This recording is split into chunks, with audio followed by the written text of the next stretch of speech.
A tale of a young billionaire who had quickly amassed political and philanthropic influence but lost it all. The scandalous story of SBF, fraud, wild parties, and unethical use of people's trust. Meet the worst crypto trader ever. To understand how this story started, we must go all the way back.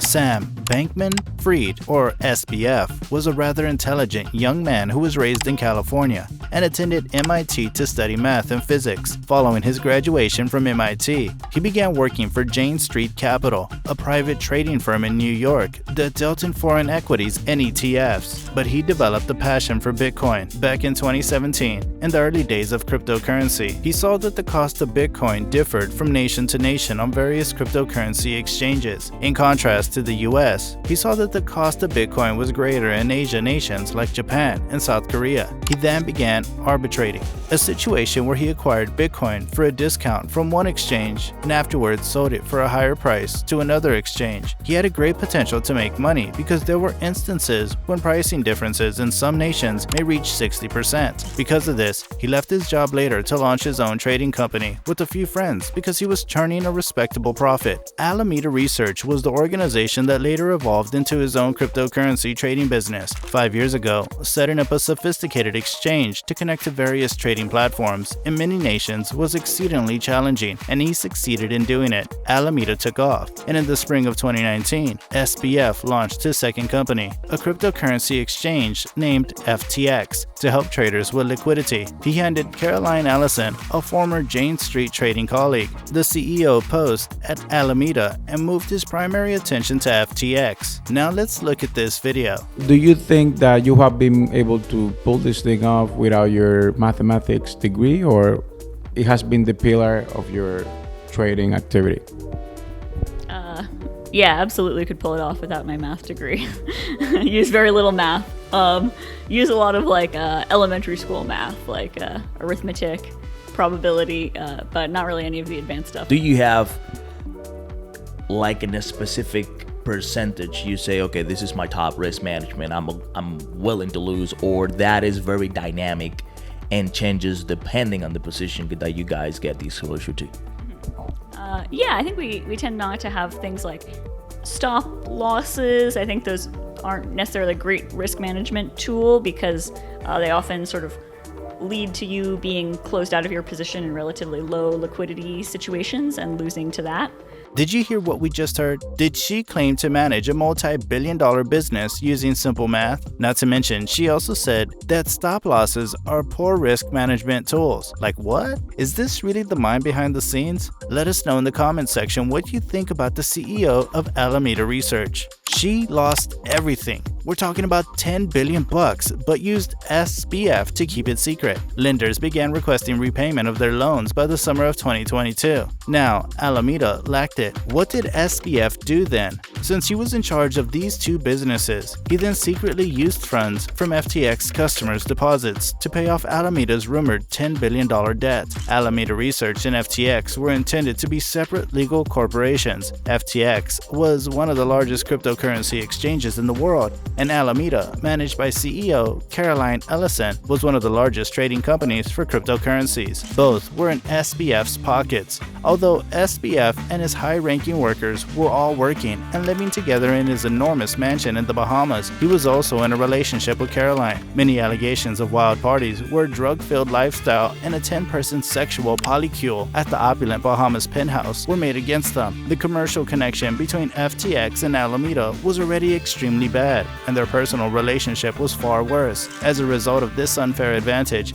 SBF was engaging in double-dipping by running both his own trading company and centralized exchange. If you owned a private hedge fund and a portion of the New York Stock Exchange, you couldn't trade. It would be against the law. Considering that this was cryptocurrency and unregulated, there would be much too many conflicts of interest. As for how they were able to cover up the transfer of all customer funds from FTX to Alameda, SBF invented minted the FTT token, which was entirely fabricated to conceal the true amount of fraud. Since the FTT token was a reflection of investor confidence in SBF, which controlled the majority of FTT tokens, in real life, FTT was a way for actual investors to participate in FTX. And because SBF had such a good reputation in the cryptocurrency community, people trusted him and gave the FTT token a respectable value. But how did he gain this trust in the first place? In the same way that stock exchanges like the New York Stock Exchange assist in the trading of stocks, FTX aided regulator traders in the trading of cryptocurrency. Now, one thing to keep in mind is that Coinbase, Gemini, Kraken, and Binance, these crypto exchanges are centralized, which means that only one corporation or organization is in charge of running them. Because they retain your cryptocurrency for you, you gain the convenience of trading through them, but you also have to place your trust in them. However, FTX stood out due to their exceptionally low trading fees and availability of Bitcoin options trading. In addition, their user-friendly interface drew in a lot of traders and investors. So, FTX continued to expand. SBF ended up becoming the cryptocurrency industry's golden boy. FTX Group is thought to be worth up to $32 billion, and they supported a lot of sports clubs and organizations. He struck a partnership with Mercedes to support them in Formula One racing. SBF rose to prominence as a major fundraiser to the Democratic Party in Washington, D.C. Tom Brady, Shaq, Steph Curry, and Kevin O'Leary were well-known individuals who invested in or promoted FTX. Later, FTX rose to become crypto's third largest exchange, with an estimated 1.2 million registered customers. Now, owners of FTT tokens were also guaranteed by SBF cheaper trading fees on FTX, as well as the chance to collect interest and prizes. However, these tokens were unregulated and extremely vulnerable to market turbulence. But investors give this freely issued token a value, since they appear to have money in their portfolio as a result. However, the investors were left with nothing more than a fake digital token after Caroline and SBF discreetly shifted the genuine customer cash deposits to Alameda to settle debt from bad transactions they had done. How did this information finally surface though? A Twitter argument with FTX's competitor Binance revealed all. The history of FTX and Binance dates back to 2000, when SBF and Changpeng Zhao were each building their respective businesses. To support sustained growth in the crypto sector, CZ invested $100 million in FTX for a 20% share in the company. 2 years later, though, their friendship deteriorated as they turned into bitter rivals in the cryptocurrency industry. On Twitter, back-and-forth shots were exchanged. SBF purchased a financial investment in FTX in June of this year for $2 billion, paid in FTT tokens. Binance now holds a sizable amount of FTT. Then, on November 2nd, a report from CoinDesk revealed that a sizable amount of Alameda's investments, totaling $14.61 billion, were invested in FTT, which led to many inquiries regarding FTX's financial position. What makes a Bitcoin hedge fund own only one particular cryptocurrency though? Why not continue to place its largest bets in Bitcoin and Ethereum? Furthermore, it appears dubious that Alameda, which is owned by SBF, holds coins produced by FTX. People were starting to express great speculation regarding a significant portion of its investments. The bomb was then detonated on Twitter by Changpeng Zhao on November 6. He declared that Binance will now liquidate all FTT they own as a result of recent findings that have come to light. They completely sold their $5.80 million interest in FTT. As a result, there was a massive FTT token bank run. Investors were looking to get rid of their FTT as soon as possible. In just 72 hours, people rushed to withdraw $6 billion worth of crypto tokens from FTX, causing a massive withdrawal surge. Now, FTX withdrawals typically amount to tens of billions of dollars every day on average. However, when billions were made in 3 days, SBF made a hasty effort to locate investors to fill the billions of dollar vacuum left by the funds that FTX customers had withdrawn to settle Alameda's debt, but he was unable to locate anyone. Whom did he turn to out of desperation? Drumroll. Changpeng Zhao. Additionally, on November 8th, Changpeng Zhao tweeted about a deal where Binance will fully acquire FTX.com. FTT's price fell by 80% in a single day as a result of the public suddenly learning that FTX also needed a rescue. The company was failing, but some individuals believed it to be merely a symbolic problem. Even SBF's own staff members and executives were now in disbelief. Regarding Alameda's debt and FTX's cover-up, nobody knew anything. However, on November 9th, Changpeng Zhao tweeted, "Sad day, tried, but crying emoji." He performed his research and wasn't pleased with what he found. He wrote in a tweet that after conducting corporate due diligence and considering the most recent news articles about mishandled customer funds and alleged U.S. agency investigations, the company had decided against pursuing the possible acquisition of FTX. The U.S. Securities and Exchange Commission and the Commodity Futures Trading Commission were reportedly looking into the holdings and the management of client funds at FTX and SBF during this time period, according to a news report published by Bloomberg. On its website, FTX indicated that withdrawals were not being handled at the moment. It started to look extremely nasty, as FTX funds could no longer be withdrawn.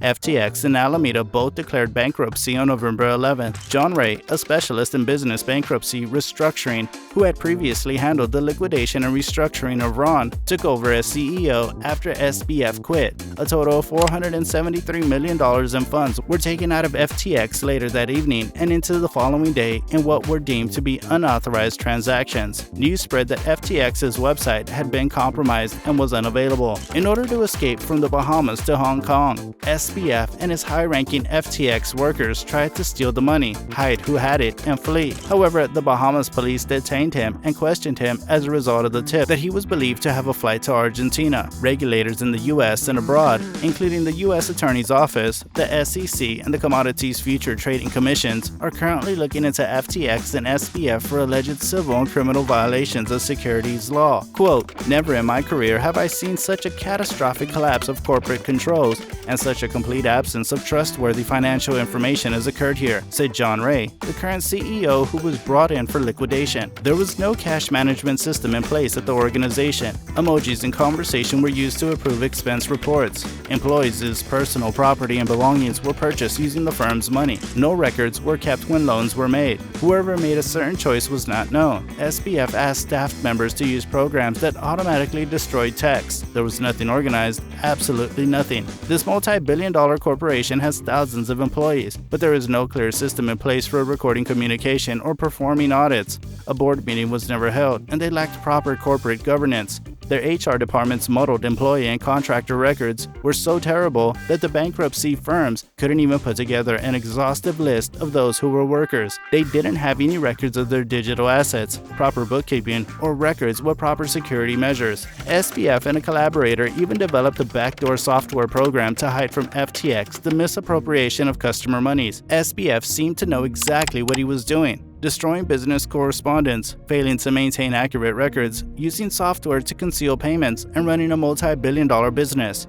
Wow. Simply put, this individual is a thief. SBF stole from people. He stole from a lot of individuals. This tale of corruption and greed will be recorded in history with the collapse of Lehman Brothers and Enron. Several well-known funds, including Tiger Global Management, the Ontario Teachers Pension Plan, SoftBank, BlackRock, and Sequoia Capital all suffered losses. It's likely that FTX still has unrecognized repercussions. It's possible that some other exchanges won't fail as well, or it's possible that the entire cryptocurrency market could experience a severe trading crypto winter, but who knows? Subscribe for more content just like this one and share it with your friends. Also, don't forget to smash that like button and also press the bell icon to get notified about our new videos. Until then, fellas.